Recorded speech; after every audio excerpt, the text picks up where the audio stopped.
The first experiment conducted by him was known as monohybrid cross. Now, what do you mean by monohybrid cross? Monohybrid cross is cross between two plants wherein there was a difference in only one contrasting character.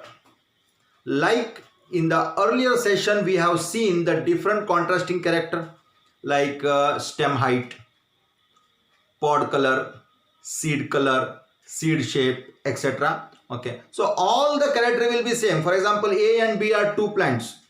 So here flower color is violet, here also violet. Here flower is terminal, here also terminal. Here seed is round, here also round. Here seed is yellow, here also. So all the characters of two plant we keep same, but we maintain one difference. Like one plant is tall, another is short. And if such plants are crossed, we call it as monohybrid cross. This experiment is also referred as inheritance of one gene. Let us see what was the experiment and what were the outcome.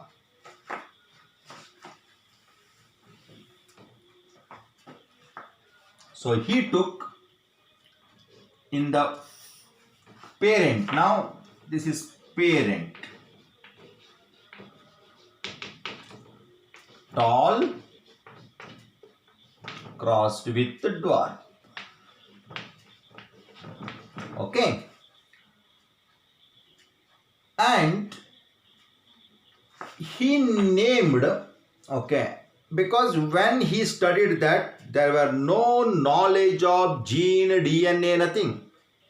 He was not knowing what were genes. He just used a word called as factor. What he named factor at that time, today we call it as gene. But when he named it as factor, he was not knowing it's a chemical nature and nothing. But it is actually gene what we call today, and we have in-depth knowledge of what is gene, DNA and all that. Okay. So he told that every character is controlled by one pair of factors, he told. And he used English letter, alphabet for mentioning that, for dominant capital letter and for recessive small letter. Now tall means capital T, capital T. So these are the factors that control tallness of the plant. So small t are the factor that controls dwarfness of the plant. Now, if we consider gametes, here only one type of gamete is possible, capital T, and here small t. So in the F1 generation, now these two parents are crossed. So in the F1 generation, these two come together, capital T, small t. Now, what should be the nature of the plant? When both capital T, the plant becomes tall. When both small t, plant becomes dwarf. If one capital T and one small t, what should be the nature of the plant? And definitely the plant becomes tall. Very surprised. How it can be tall? Because small t is also there. So it should become dwarf? No. Here is the concept of dominance. When two factors are present, the dominant one will not allow the recessive one to express its character. Actually, small t should express dwarfness, but this capital T will not allow the small t to express its character, and it expresses itself. So that plant will also be tall. Now to see from externally or outside appearance, morphologically, both the plants are tall in nature. Outside both of them are tall, but this is pure tall, capital T, capital T. This is impure tall.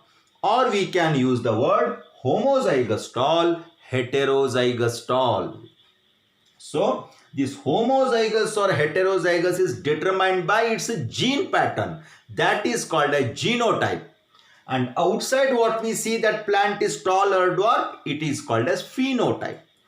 Now this is the result of F1. In F1 he got all the plants tall. But he did not stop his experiment. he went for selfing of this. This were self crossed.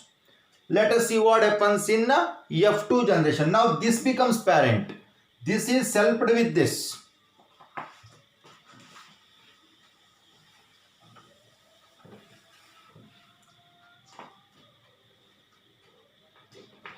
Now the parent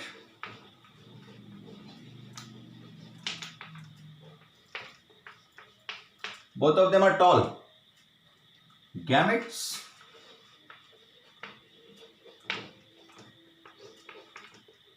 Two types of gametes possible now.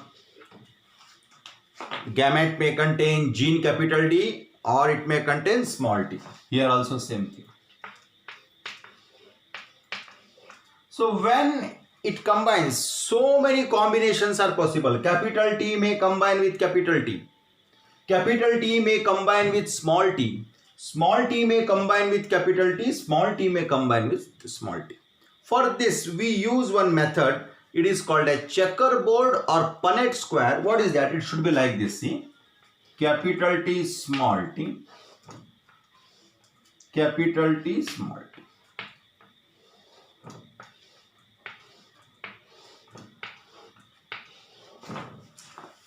Now this two, capital T, this two, capital T, small t, this two, capital T, small t, this two, small t, small t. Now when both capital T plant becomes tall, this will also become tall but heterozygous. So this is dwarf. So what is phenotype ratio? Phenotype. Tall is to dwarf. How many tall? 1, 2, 3. Only one dwarf. 3:1 is the phenotype ratio. Now what is genotype ratio? Capital T, capital T, capital T, small t, small t, small t. So capital T is capital T only one. That is pure tall, impure tall 2 and dwarf 1. So genotype ratio is 1:2:1 and phenotype ratio is 3:1 in monohybrid cross. This is the result of monohybrid cross. So ultimately what we should remember, after this cross, Mendel made it clear that each and every character is controlled by a pair of factors. Whenever the two factors come together, dissimilar, one is a dominant, I told you, one is so. When dissimilar factors come together, they make pair. At that time, the dominant will not allow the recessive one to express its character, and the character of dominant gene or the factor will get exhibited. And the ratio is, phenotype ratio is 3:1 and the genotype ratio is 1:2:1. This is the ultimate result of monohybrid cross conducted by Mendel.